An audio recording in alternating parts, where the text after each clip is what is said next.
क्या हो, जो भी आप देखते हैं, ये पेड़ पौधे और शायद आप, ये बस एक कोड है रियलिटी का, इस यूनिवर्स का, और आप रियल नहीं है। फ्री विल जैसी कोई चीज ही नहीं होती, कॉन्शियसनेस जैसी कोई चीज ही नहीं होती। बस आप एक कोड है जिसको किसी एलियंस या हायर डायमेंशन स्पीसीज ने कोड कर रखा है अपने कंप्यूटर के अंदर, और आप बस एक प्रोग्राम रन हुए जा रहे हैं। तो आज हम बात करेंगे सिमुलेशन थ्योरी के ऊपर। इसके ऊपर बड़े बड़े साइंटिस्ट और बिलियनियर्स तक बात करते हैं, जैसे नील डिग्रास टाइसन, ये एक एस्ट्रोफिजिस्ट है, मिचियो काकू और इलॉन मस्क। इलॉन मस्क ने तो ये तक कह दिया है कि 1 in a billion चांस है हम लोग सिमुलेशन के अंदर नहीं है।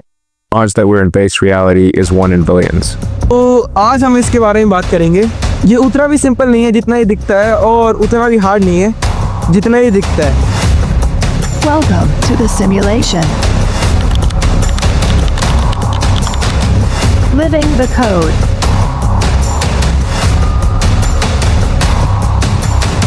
Is it all simulated? Living in simulation. Living in simulation. Everything basically a fake. Living in simulation. I think It's actually a virtual reality.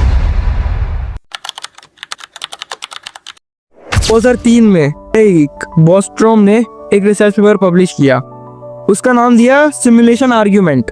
सबसे पहले हम ये जान लेते हैं कि हम इनकी बात सुने क्यों, है कि नहीं भाई। अगर कोई भी उठ के आएगा और बोले कि भाई मैं ये थ्योरी देता हूँ, तो हम उसकी बात आखिर सुनेंगे। तो निक बॉस्ट्रोम जो है वो ऑक्सफोर्ड यूनिवर्सिटी, अब जानती हैं वर्ल्ड की टॉप यूनिवर्सिटीज में आता है ये, पर फिलोसोफर रह चुके हैं और FHI में रखे हैं, टॉप 100 ग्लोबल थिंकर्स में भी आ रखे हैं ये।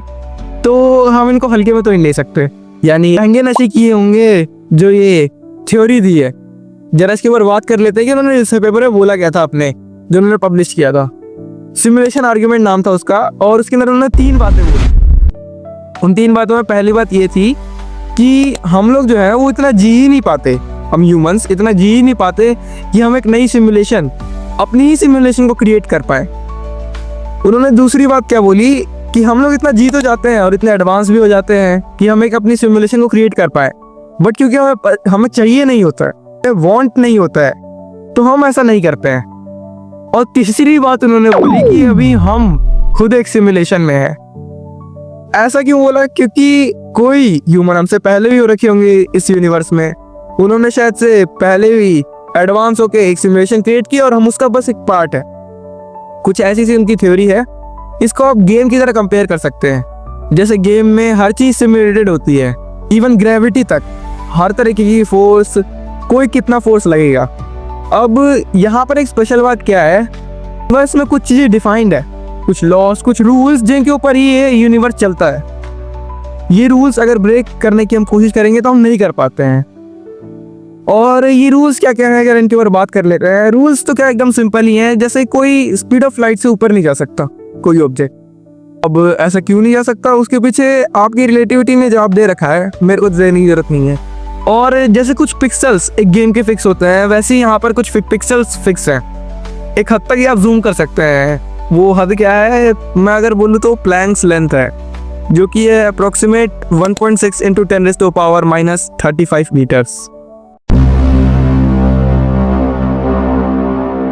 इलॉन मस्क ने बोला कि कैसे जो गेम्स हैं वो एक शॉर्ट टाइम ऑफ स्पैन में कितना ज्यादा इवॉल्व कर चुके हैं। Years ago, we had Pong, like 2 rectangles and a dot.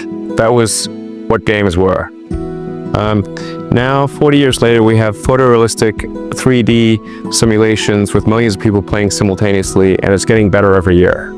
ऐसे आप पहले टेस्ट खेला करते थे, जैसे बहुत लोगों ने खेला होगा, मैं भी क्या बात कर रहा हूँ, फ्लैपी बर्ड भी बहुत लोगों ने खेला होगा। कैसे इस गेम्स के आपने ग्राफिक्स तो देखे ही होंगे, तो ये क्या है, सिमुलेशन ही तो है ना, आखिर में हम इन्हें कंट्रोल ही तो कर रहे हैं। पर इन्होंने बोला कि कैसे गेम्स जो है वो एक टेट्रिस जैसे गेम से एक VR हेडसेट जो आपने देखे होंगे, वो आपको वर्चुअल रियलिटी एक्सपीरियंस करवा देते हैं। आपने एप्पल विजन प्रो का नाम सुना ही होगा, आपको रियलिटी में सिमुलेशन का एक्सपीरियंस करवा सकता है। करते क्या है कि ये आपकी स्क्रीन, आपके सराउंडिंग्स को कैमरे से ऑब्जर्व करते हैं और उनको आपकी स्क्रीन पर जो आपकी आंखों के आगे लग रखे इस वक्त प्रोजेक्ट कर रही हैं। आप उसको देखते हैं, आपको लगेगा आप रियलिटी देख रहे हैं, बट वहाँ पे आप कोई भी टैब खोल सकते हैं, आप कोई भी यूट्यूब, कोई भी एप्लीकेशन खोल के वहाँ पे वॉच कर सकते हैं और कोई उसे नहीं देख पाएगा। ये बहुत ही अमेजिंग एक्सपीरियंस है। फिजिसिस्ट जेम्स गेट्स को रियलिटी में कोड मिला है, जैसे कि इसको किसी ने प्रोग्राम किया हो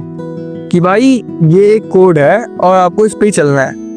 अब ये बात जो है दरअसल इस पर मेरे को विश्वास नहीं हो रहा, बट जैसा कि मेरे को ये पता चला है तो मैंने आपको ये बता दिया। मैं चाहता हूँ आप मेरी इस पूरी बात जो मैं इस पूरी वीडियो में बताने वाला हूँ सारी, उनको आप एक बार फैक्ट चेक जरूर करें। सारी तो नहीं कर पाएंगे, लेकिन जितनी आपको अच्छी लगी उनको फैक्ट चेक जरूर कर लीजिए, क्योंकि इन्फॉर्मेशन फैलाना बहुत ईजी होता है, गलत इन्फॉर्मेशन फैलाना उससे ज़्यादा ईजी होता है, क्योंकि गलत चीज़ें लोग जल्दी सुन लेते हैं और सही को कान में आके पकड़ के बताना पड़ता है। तो और जो रिसर्च पेपर्स जो मैंने इस वीडियो को बनाने के लिए यूज़ किए हैं, वो सारे मैंने व्हाट्सएप चैनल भी एक मैं बना रहा हूँ, उस पर भी आप जाएंगे और वहाँ पर मैं सारे रिसर्च पेपर पब्लिश किया करूँगा, मतलब जो जितने मैं यूज़ करूँगा अपनी वीडियोस बनाने के लिए। तो आप उनका यूज़ करके आप फैक्ट चेक एक बार जरूर कर सकते हैं। डिस्क्रिप्शन में शायद से मैंने लिंक ड्रॉप कर भी रखी होगी। अब देख लेते हैं कि सिमुलेशन थ्योरी फिलोसॉफी को कैसे हर्ट करती है। देखिए बात क्या है कि अगर सिमुलेशन थ्योरी सच है तो फ्री विल जैसी कोई चीज़ ही नहीं होती, मोरालिटी जैसी कोई चीज़ ही नहीं होती है। क्यों नहीं होती?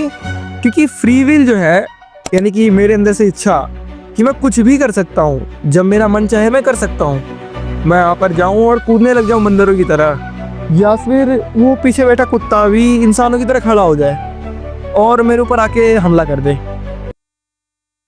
ये फ्री विल होगी उसकी, मेरी भी फ्री विल।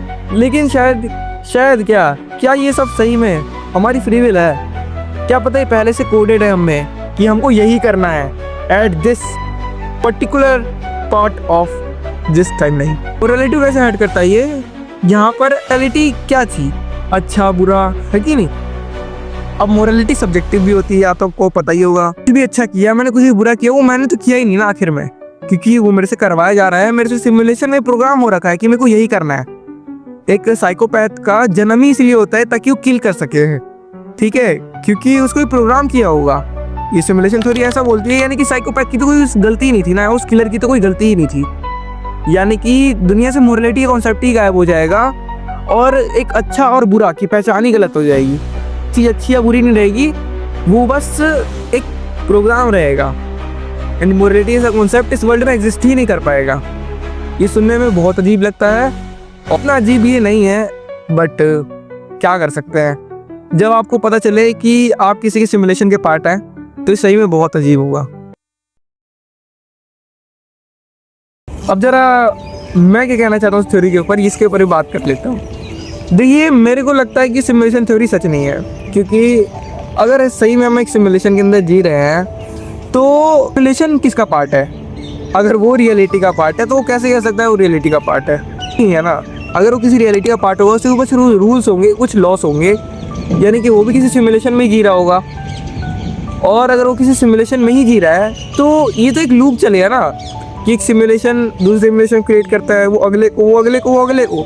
लेकिन स्टार्टिंग पॉइंट जो होगा क्या बस वही रियलिटी में है, वो सिमुलेशन में नहीं होगा? ये सुनने में बहुत ही अजीब होगा, क्योंकि अगर जो रियलिटी में एग्जिस्ट कर रहा है वर्ल्ड, उसके ऊपर तो कोई लॉस ही नहीं होंगे ना, वो तो कुछ भी कर सकता होगा फिर। और ये कुछ भी जो चीज़ होती है वो शायद से इस यूनिवर्स के लिए पॉसिबल नहीं है, मैं जितना आज तक हम समझ पाए। मेरे को ये अजीब लगती हैं बातें। हालांकि बहुत बड़े बड़े लोग जैसे मिचियो काकू, इनको तो आप जानते ही होंगे, और नील डिग्रास टाइसन, ये भी क्लेम करते हैं कि इस थ्योरी में है भाई बिलीव कि सिमुलेशन थ्योरी है। इलॉन मस्क जैसा बिलियनियर तक भी ये कह रहा है, तो कुछ तो बात होगी ना इस थ्योरी में। मुझे इतनी अच्छी नहीं लगती। मैंने इस वीडियो को इसलिए बनाया ताकि हम एक न्यू पर्सपेक्टिव को देख पाएँ। थ्योरी से हम ये तो नहीं कह सकते कि इस वर्ल्ड को हम कैसे देख पा रहे हैं। एक चीज़ जरूर जानते हैं कि अगर सही में हम एक सिमुलेशन का एक पार्ट है तो हमारा गोल इससे एस्केप करना नहीं होना चाहिए। हमारा गोल होना चाहिए कि हम इस रियलिटी के अंदर, या फिर ये कहें सिमुलेटेड रियलिटी के अंदर जी पाएँ और इसे महसूस कर पाएँ, अपनी ज़िंदगी को फुलेस्ट तक जी सकें। शायद यही हमारा गोल होगा, इसको समझना, इसको जानना, ना कि इससे एस्केप करना।